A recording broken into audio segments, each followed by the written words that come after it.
Today on Daily Dose Documentary, the Equine Flu Epidemic of 1872. Just 7 years after the end of the Civil War, the young American nation saw its economy accelerate under the influence of industrialization and westward expansion, when quite unexpectedly, the nation's economy ground to a halt in 1872 under the crippling effects of equine influenza. While railway lines by now dotted the East Coast and Midwest, along with the first transcontinental railroad in 1869, the horse remained America's vital energy source of choice. Yet when horses pastured outside of Toronto, Canada, came down with equine flu in September of 1872, the virus soon swept through Toronto's crowded stables, quickly bringing the city's economy to a standstill. The U.S. government tried to ban Canadian horses from entering the country, but the ban came too late, infecting border towns with what became known as the Canadian horse disease, before spreading across the nation to the American Gulf Coast by December.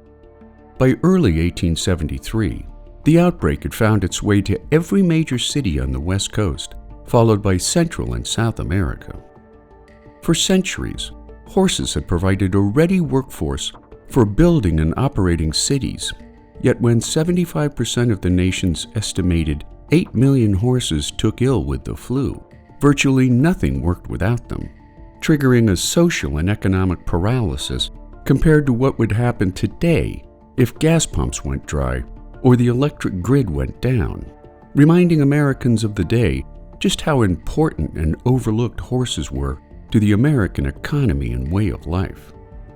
The crisis also birthed the animal rights movement, spurred on by a wealthy New Yorker named Henry Bergh. While an estimated 2 to 10% of the U.S. horse population died from equine influenza, the majority of equine flu symptoms were unmistakable when horses developed a rasping cough and a fever, oftentimes staggering or dropping to the ground from exhaustion, falling prey to a fearsome viral infection that generally took weeks to overcome.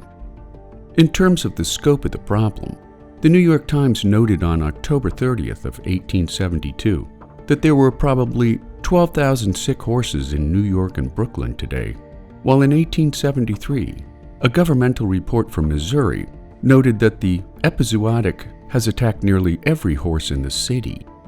In an age when veterinary care was minimal and the germ theory of disease still highly controversial, some 20 years before scientists were capable of identifying viruses, horse owners did their best to protect their animals, both stricken and healthy, disinfecting stables, improving the animals' feed, and covering them with new blankets, leading one journalist to write in the Chicago Tribune that the nation's many abused and overworked horses were bound to die of shock from the sudden outpouring of kindness. Desperate to keep their animals alive and back to productivity, some owners resorted to sketchy remedies such as gin and ginger, faith healing, and tinctures of arsenic and belladonna. Still others attributed the disease to atmospheric conditions like ozone or electrical energy fields, poisonous gases, or microscopic dead matter floating in the air.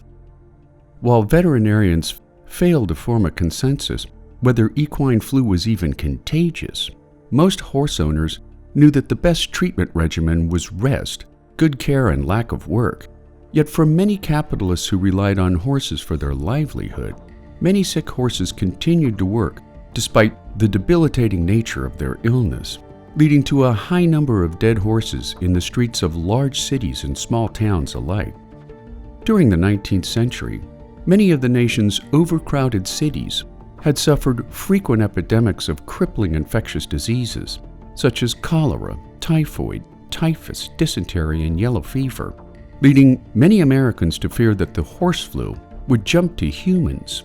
And while such a fear remained largely groundless, by removing an estimated 6 million horses from the national economy, the loss caused critical shortages of food and fuel, not long before the onset of winter. The majority of infected horses were too sick to haul coal out of mines or ferry crops to market or raw materials into factories, leading to fears of a coal famine that sent fuel prices skyrocketing through the roof. Trains soon began bypassing cities where depots overflowed with undelivered goods, leading to mounds of rotting produce that plunged the nation into a severe recession. Many saloons ran dry without deliveries, while postmen used wheelbarrows to carry the mail. Forced to travel by foot, attendance at weddings and funerals plummeted, while desperate companies hired workers just to pull their horseless wagons to markets and factories. To shed light on the scale of horse dependence in 1872 and 73, New York City's population of 1 million people saw 14,000 horses employed by streetcar companies, taxis, and stages, again leading hired laborers to pull everything from streetcars to fire engines. Shortly after the Great Chicago Fire of October 8th of 1871, Boston Fire Department engineer John Damerel traveled to the burned-out city, which lost some 17,000 structures and left more than 100,000 Chicagoans homeless.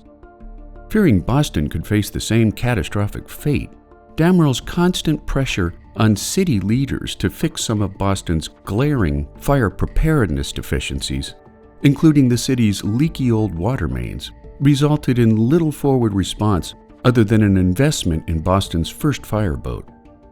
Despite his best efforts and loud pleas to city officials, Damerel's campaign for action fell on largely deaf ears, made worse by the fact that building owners had overinsured their properties, which gave them little incentive to make them safe from fire. Damerel's worst fears were realized when a perfect storm descended on Boston in October of 1872, just as equine flu sidelined all but 2 of the city's 88 trained fire horses.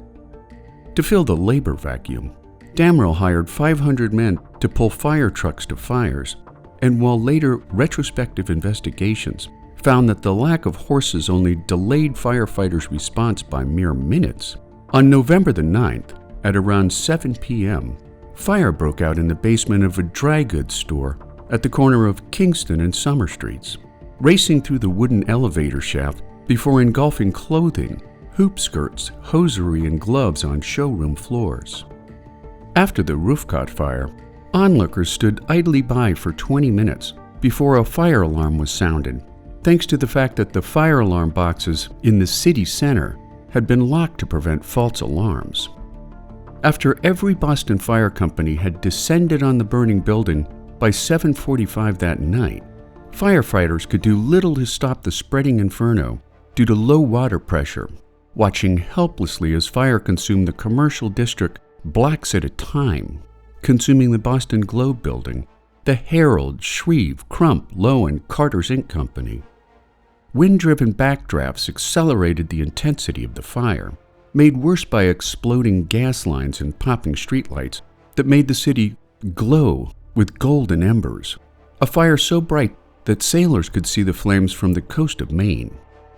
A sea of largely drunk spectators grew to as many as 100,000, as firefighters struggled with businessmen eager to salvage their goods, even as looters were stealing them. Even the famous came for a look, including Oliver Wendell Holmes Sr., who watched the fire from Beacon Hill and even wrote a poem about the night, while Alexander Graham Bell submitted his eyewitness account to the Boston Globe, who politely turned down his penmanship. Firefighters from 27 towns pumped impotent streams of water on the fire in a 17-hour firefight that finally knocked down the flames, while civilians tried to stop the spread of fire into densely packed neighborhoods by blowing up buildings with gunpowder, which ultimately did more harm than good. Some credit the timely arrival of a Kearsarge steam fire engine from Portsmouth, New Hampshire, with saving the Old South Meeting House, as well as putting an end to one of the costliest fires of the 19th century. By the time the last of the fires were mopped up, 30 people had died, including 12 firefighters. The Great Boston Fire consumed 65 acres and 776 structures of expensive Boston real estate at a cost of over $1 billion in today's currency. John Damerel was made into a scapegoat for the Great Boston Fire, losing his job in 1874 despite his gallant efforts to wake up city officials and prevent the fire. While Boston took the worst of the collapse of fire department horse mobility, most urbanites around the country feared for the loss of fire horses, and rightly so, since just 2 of New York City's 144 fire horses escaped the epizootic. Public transportation suffered equal losses, leading Dr. Adoniram Judson to collect stories from around the nation for an 1873 report for the American Public Health Association, describing how mail, groceries, and freight sat at docks and rail depots across the nation, while trains themselves were idled by the fact that coal to power them relied on horse-drawn drayage to transport the coal from mines to rail yards. Flu-suffering horses witnessed the worst harm of all when desperate or callous owners forced them to work through their illness, leading E.L. Godkin, the editor of The Nation, to call such treatment a disgrace to civilization worthy of the Dark Ages. Henry Bergh had long been making the same argument since 1866, when he founded the American Society for the Prevention of Cruelty to Animals, the nation's first animal rights organization. Supported by a large inheritance, despite a failed career as a playwright, at age 53, Bergh used his wealth and connections to lobby the New York legislature for the passage of the nation's first anti-cruelty statute. After its passage, Bergh and his fellow badge-yielding agents combed the streets of New York City, citing violators who, in his words, treated their horses like inanimate property. At the equine flu's peak, Bergh patrolled major intersections of the city, stopping wagons and horse-drawn trolleys to inspect working horses for signs of illness. Tall and aristocratic and dressed to the nines, he ordered many teams back to their stables and frequently sent their drivers to court. Transit companies threatened to sue Bergh as traffic backed up and forced disgruntled passengers to walk. And while his critics called him a misguided animal lover who cared more about horses than people, many others applauded his work. At its darkest hour, many Americans wondered if the world as they knew it would ever recover. But as the disease ran its course, cities shut down by the epidemic slowly came back to life, much like the COVID-19 lockdowns that shuttered much of the American economy, making the equine flu epidemic of 1872 a staggering national crisis in the years before modern transportation.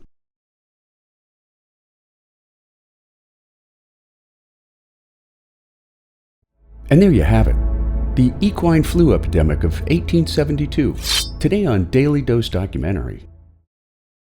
There's a lot of people out there who haven't given much thought to the countless generations of humans who preceded our time, not to mention the events that overshadowed their lives.